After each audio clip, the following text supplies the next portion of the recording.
নমস্কার বন্ধুরা, আজ রবিবার, এখন বাজে সকাল 9টা। তো আজকে সকালে টিফিন করেছি আমি এগ চাউমিন।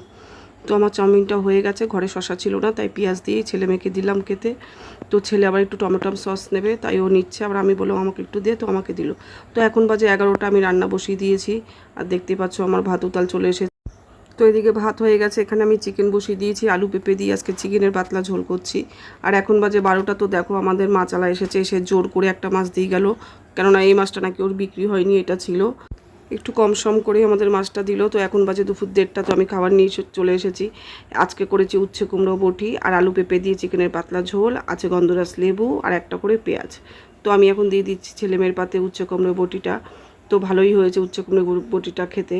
আর দেখো চিকেনের বড় বড় লেগ পিস পেয়ে আমার ছেলে মেয়ে দুজনে খুব খুশি হয়েছে। ওরা কিন্তু চিকেনের লেগ পিসটা আগে আমাকে খাইয়েছে, তারপর ওরা নিজেরা খেয়েছে। ছেলের থালা দেখে বুঝতেই পারছো কতটা ভালো খেয়েছে। আর এইটা আমি কুকুরকে দেবো।